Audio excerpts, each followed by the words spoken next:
નમસ્કાર. આજના વિડીયોમાં તમારું સ્વાગત છે. તારીખ 15/2/2024ના રોજ લેવાયેલ ફોરેસ્ટ ગાર્ડનું પેપર સોલ્યુશન આ વિડીયોમાં લીધેલું છે, જે બાકીની રહેલી પરીક્ષામાં તમને ઉપયોગી બની રહે.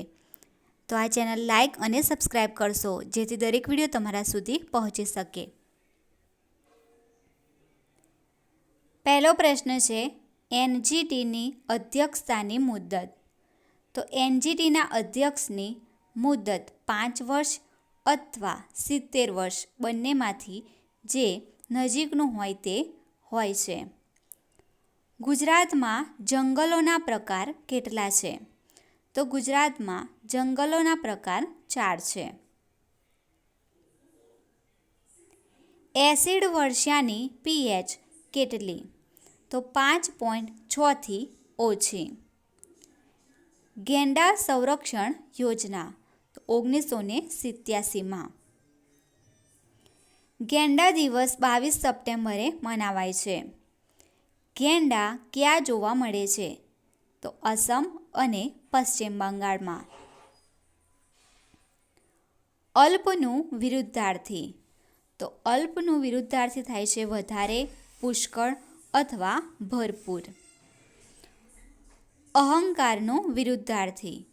તો નિરહંકાર અથવા નિરાભિમાન. કલ્પી ન શકાય તેવું શબ્દ સમૂહ માટે એક શબ્દ. તો કલ્પી ન શકાય તેવું અકલ્પ્ય. ચીપકો આંદોલનનું મુખ્ય ધ્યેય. તો વૃક્ષોને કપાતા બચાવવાનો. આંદોલન ઈસવીસન 1973માં થયું હતું. હાલના ઉત્તરાખંડ રાજ્યના તેહરી ગઢવાલ જિલ્લાના વૃક્ષ પ્રેમી લોકોએ સુંદરલાલ બહુગુણા, જેઓ ગાંધીવાદી અને તત્વચિંતક હતા, તેઓની અપીલથી ઇન્દિરા ગાંધીએ તેઓને આ ચળવળની આગેવાની આપી હતી. મૂળભૂત અધિકારો બંધારણના કયા ભાગમાં આવેલ છે? તો બંધારણમાં ભાગ 3માં અનુચ્છેદ 12 થી 35માં મૂળભૂત અધિકારો વિશે વિસ્તૃત વર્ણન આપવામાં આવ્યું છે. મરાઠા સામ્રાજ્યના સ્થાપક કોણ છે? તો છત્રપતિ શિવાજીએ મરાઠા સામ્રાજ્યની સ્થાપના કરી હતી. 17મી સદીમાં શિવાજીએ મુગલોને હરાવીને મરાઠા સામ્રાજ્યનો પાયો નાખ્યો હતો. મૂળભૂત ફરજો કેટલી છે? તો 10 હતી, હાલમાં 11 છે. ગુજરાતમાં આદિવાસી વસ્તીનું પ્રમાણ. તો ગુજરાતમાં આદિવાસીનું પ્રમાણ છે 14.8%. ગુજરાતનું સૌથી ઊંચું શિખર તો એ છે ગિરનાર પર્વત.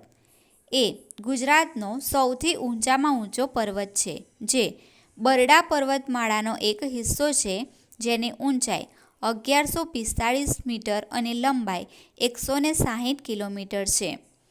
તેની ઊંચામાં ઊંચી ટોચ ગોરખનાથ તરીકે ઓળખાય છે. પાખંડનું સમાનાર્થી શબ્દ તો એ થાય છે ઢોંગ, છલ, કપટ, આડંબર અને મિથ્યાચાર.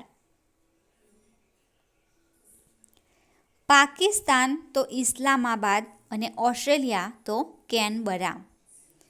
દેવનું વિરુદ્ધાર્થી અર્થ થાય છે દાનવ.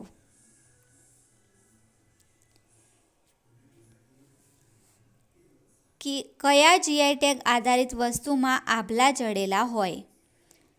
તો કચ્છની સાલ. ફળ પકવવા માટે કયો સ્ત્રાવ જરૂરી છે? ઇથેલિન.